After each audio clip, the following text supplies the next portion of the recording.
For 30 years, Margaret Lawson was the kind of woman people described with certainty: dependable, devoted, unshakable. After her husband Daniel died suddenly in 1990, she raised 3 teenagers alone in a quiet desert town outside Phoenix. She worked part-time as a bookkeeper, volunteered at church, never missed a school event, and rarely spoke about her own exhaustion. Neighbors admired her resilience. Her children saw her as their foundation, the emotional anchor that never drifted. Margaret didn't date. She didn't travel much. She didn't appear to want anything beyond her family's success. To the outside world, she was a portrait of steady widowhood. But certainty can be deceptive. Sometimes the people we think are the simplest are the ones carrying the most carefully protected secrets. The night she disappeared, Margaret vanished on a mild January night.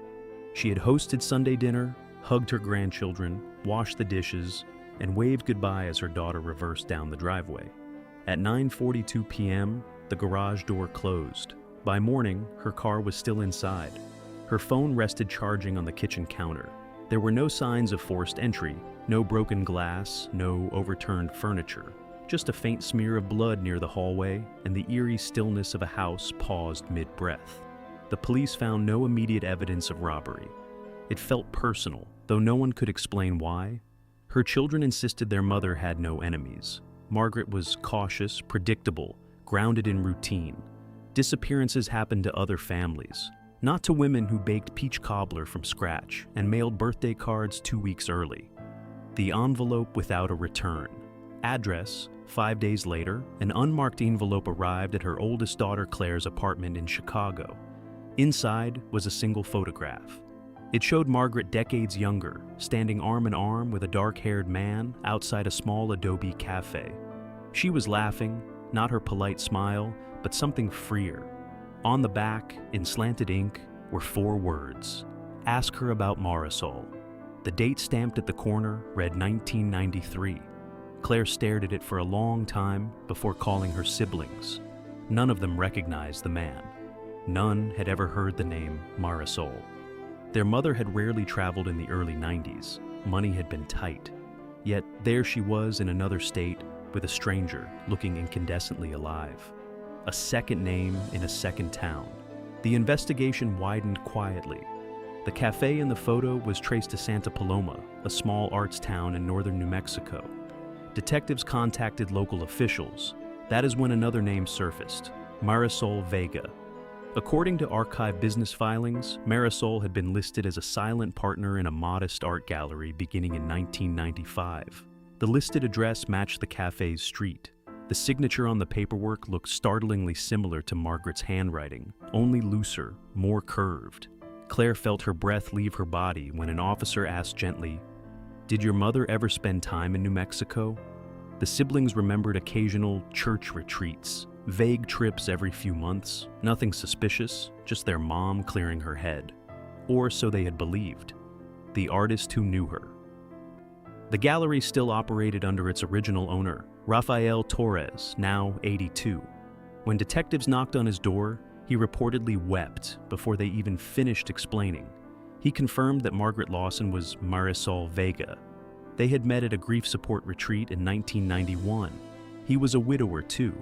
What began as shared sorrow became companionship, then love. Margaret had insisted on keeping her Tucson life separate. Her children were still healing, she said.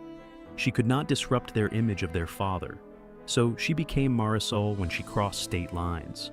A quieter woman with brighter scarves and paint on her fingertips. Rafael described her as passionate about art, surprisingly bold in debate, alive in ways he sensed she never allowed herself to be back home. The life she built in secret. For nearly 3 decades, Margaret balanced 2 identities. In Arizona, she was the dependable mother and grandmother. In New Mexico, she helped curate gallery shows, kept financial records, and even sold a few small desert landscapes under a pseudonym. She never married Rafael, never changed her legal name, never stayed long enough to raise suspicion. She paid in cash. She kept letters in a locked wooden box beneath her bed.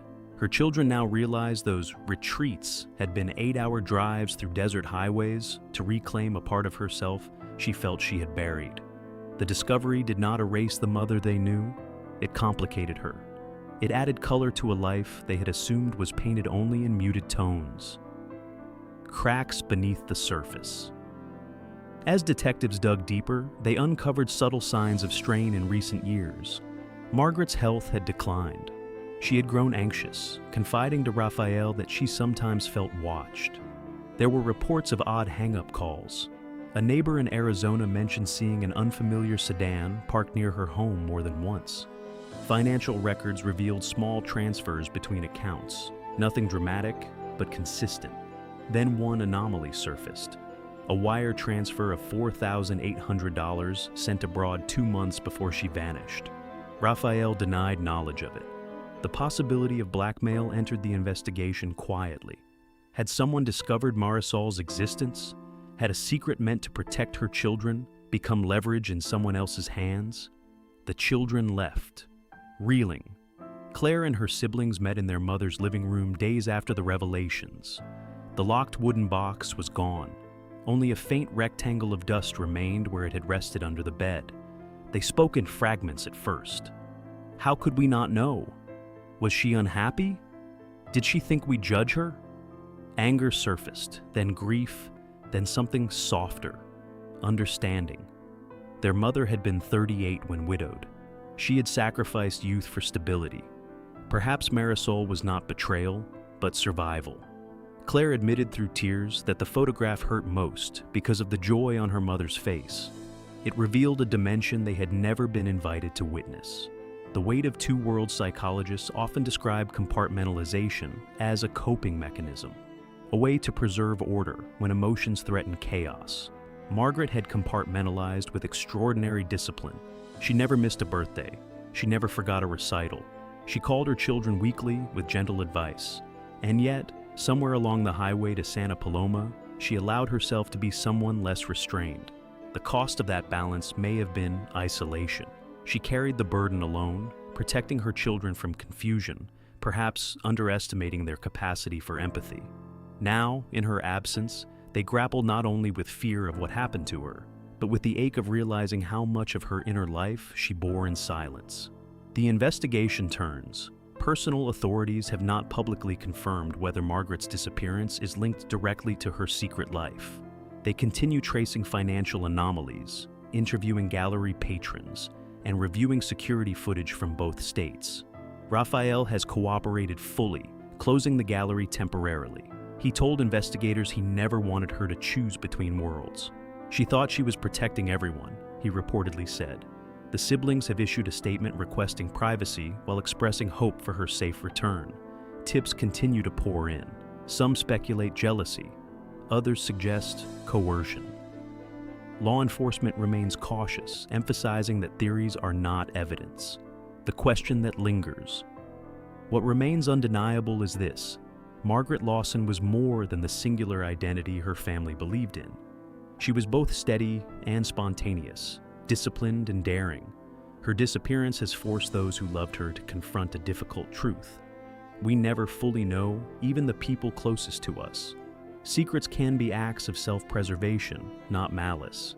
Reinvention can be a quiet rebellion against loneliness. As the search continues, her children hold two images in their hearts: the mother, who packed school lunches before dawn, and the woman in the photograph laughing beneath a New Mexico sky. Wherever she is, they hope she knows that both versions are loved.